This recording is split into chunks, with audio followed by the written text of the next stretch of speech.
क्या मुकम्मल तौर पे ज़ियाबतीस की कंडीशन को क्योर किया जा सकता है या नहीं? अस्सलाम वालेकुम शाहिद साहब। वालेकुम सलाम। डॉक्टर साहब बहुत बहुत शुक्रिया। I was very happy to see this gentleman जिन्होंने कहा कि जी 17 साल मैंने मेहनत की और उन्होंने अपना एक GPS प्रोग्राम हमें दिया। उन्होंने कहा कि जी ग्रेन्स, पोटैटोज़ एंड शुगर से अगर आप दूर रहें और अपनी डाइट को ज़रा क्लीन कर लें, हल्की फुल्की वर्जिश करें, तो बहुत मुमकिन है कि आप ज़ियाबतीस से मुकम्मल छुटकारा हासिल कर सकते हैं। आप बताइए मेडिकल साइंस क्या कहती है और आपका तजुर्बा क्या कहता है? अच्छा, बड़ा अच्छा सवाल है आपका। और आजकल पाकिस्तान में और जितने भी हमारे जो एशियाई ममालिक हैं जहाँ पे थोड़ी सी मेडिकल एजुकेशन और अवेयरनेस की अभी कमी है, वैसे तो मीडिया ने काफ़ी काम कर रहा है इस पर, तो इस अवेयरनेस की कमी की वजह से और कई किस्म की गलत फहमियाँ हैं लोगों में जो शुगर के मर्ज़ के हवाले से है। पहली गलत फहमी तो ये है कि क्या जो है वो शुगर जो है वो मुकम्मल तौर पे जो शुगर की बीमारी है वो रिवर्स हो जाती है, जैसा कि आपने बताया कि उन्होंने 17 साल की मेहनत से। देखिए, कुछ डायबिटीज़ ऐसी मतलब मुख्तलिफ टाइप्स की बीमारियाँ होती हैं। डायबिटीज़ मुख्तलिफ टाइप्स की होती है, टाइप 1 है, टाइप 2 है, लाडा है, गेस्टेशनल डायबिटीज़ है, मूडी है, मतलब इस तरह की कई टाइप होती हैं डायबिटीज़ की, जिसमें हर टाइप जो है वो रिवर्स नहीं हो सकती। कुछ ऐसी टाइप 2 डायबिटीज़ में कुछ ऐसी जैसे ऐसी टाइप 2 की बीमारियाँ हैं जिसमें ओबेसिटी वजह होती है, मोटापा, या जिसमें वज़न बहुत ज़्यादा हो जाता है जिसकी वजह से इंसुलिन रेजिस्टेंस होती है, जिसकी वजह से शुगर जो है वो आपको हो जाती है। जब आप वज़न कम कर लेते हैं तो वो रिवर्स हो सकती है। इसके अलावा गेस्टेशनल डायबिटीज़, हामला ख़वातीन में एक ख़ास किस्म की शुगर होती है जो कि आपकी ठीक हो सकती है, रिवर्स हो सकती है। इसी तरह प्री डायबिटीज़ एक ऐसी बीमारी जिसको शुगर की बीमारी कहा जाता है, प्री डायबिटीज़ या बॉर्डर लाइन डायबिटीज़, उसमें आप अच्छे लाइफस्टाइल के साथ, परहेज़ के साथ आप उसको रिवर्स कर सकते हैं। लेकिन जहाँ तक टाइप 1 डायबिटीज़ का ताल्लुक है या टाइप 2 डायबिटीज़ का ताल्लुक है, अगर एक दफ़ा आप हो जाए तो ये रिवर्स नहीं हो सकती, बंदा नॉर्मल नहीं हो सकता।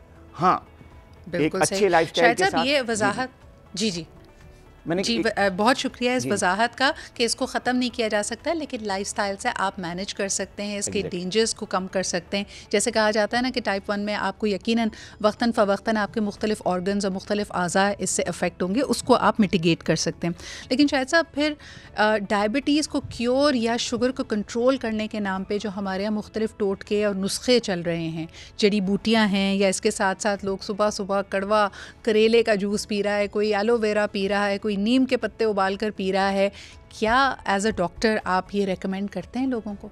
देखिए, जहाँ तक ये गलत फहमियाँ जो के माशरे में फैली हुई हैं शुगर की बीमारी के हवाले से, वो बहुत गलत है। और मैंने कोई पिछले 25 साल का जो मेरा एक्सपीरियंस है, मैंने सिर्फ एक बात अपने इतने मतलब मेरे हज़ारों नहीं लाखों पेशेंट से मैंने एक बात जो लर्न की है वो ये है कि जो टाइप 1 डायबिटीज़ है या टाइप 2 डायबिटीज़ है वो इन टोटकों से ठीक नहीं होती। टोटके थोड़ा बहुत हेल्प कर सकते हैं, एक ज़हनी आपको एक सुकून मिल जाता है कि यार मैं टोटका कर रहा हूँ, लेकिन ये जो शुगर का इलाज है या शुगर कंट्रोल करना है टाइप 1 टाइप 2, वो पूरी दुनिया में FDA अप्रूव्ड, दुनिया की तमाम हेल्थ एजेंसी जो हैं एक ही इलाज पे मुत्तफिक हैं। जितनी भी डेवलप्ड कंट्रीज़ हैं उनमें एक ही कम्बिनेशन इस्तेमाल होता है, उसको एक मैं उसको अपनी लैंग्वेज में कहता हूँ एक मैजिक फार्मूला है, जिसकी वजह से आप किसी भी टाइप की डायबिटीज़ को कंट्रोल कर सकते हैं। और मैजिक फार्मूला क्या है कि जो शुगर है वो 3 तरह के कॉम्बिनेशन से, 3 थिंग्स के कॉम्बिनेशन से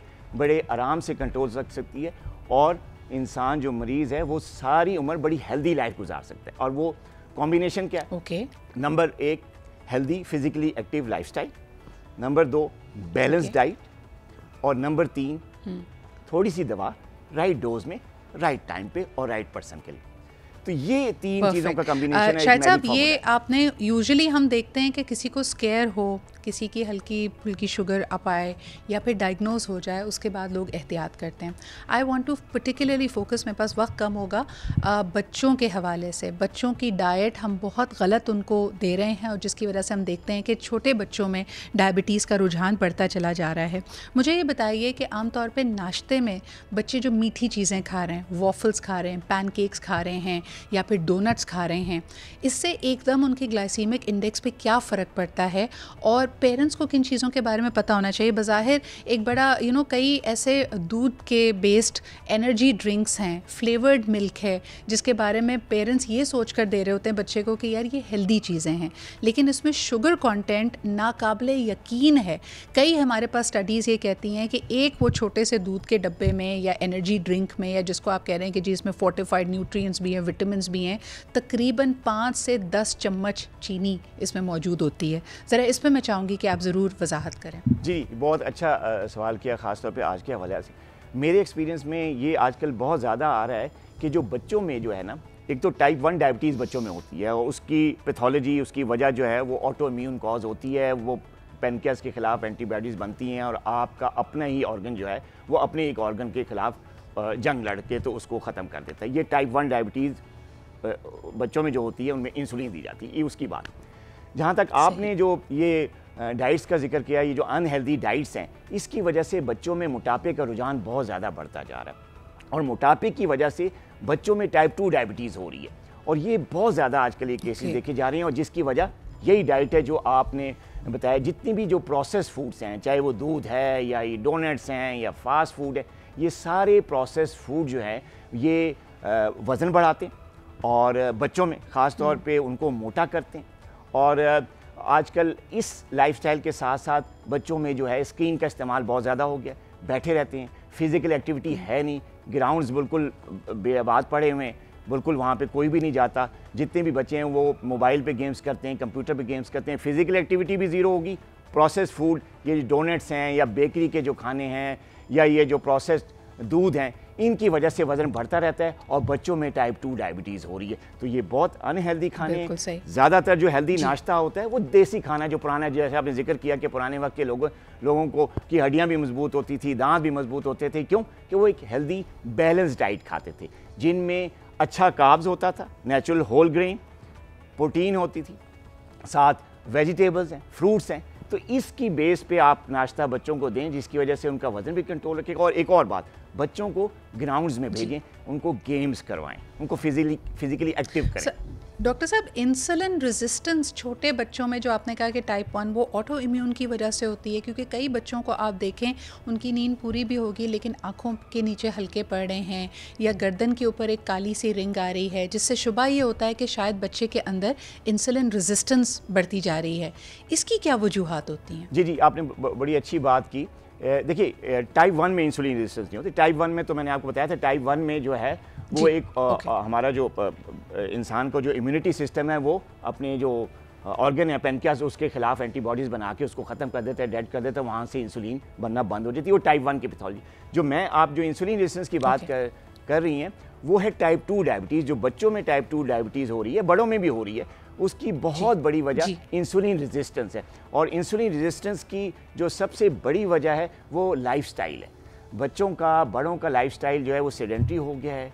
हमारे जो ग्राउंड्स हैं वो वहाँ कोई नहीं जाता। ज़्यादातर लोगों की प्रेफरेंस होती है कि जी बैठ के काम किया जाए, कंप्यूटर, गैजेट्स का इस्तेमाल। तो इसकी वजह से, और जो अनहेल्दी डाइट्स हैं जैसे फास्ट फूड है और प्रोसेस बेकरी आइटम्स हैं, इनके इस्तेमाल से बॉडी में जो है वज़न बढ़ता है। उसकी वजह से इंसुलिन रेजिस्टेंस होती है। इंसुलिन रेजिस्टेंस का मतलब ये है कि बॉडी में इंसुलिन प्रोड्यूस हो रही है, बाज़ केसेस में ज़्यादा बन रही है। डॉक्टर साहब, थोड़ी सी इस पे वजाहत चाहूँगी। आपकी बात मैं समझ गई, लेकिन थोड़ी सी इस पे वजाहत चाहूँगी। कई दफ़ा मैंने सुना है कि इंसुलिन रेजिस्टेंस की वजह एक ऑटो इम्यून डिसऑर्डर है, वहाँ पे क्या कनेक्शन है?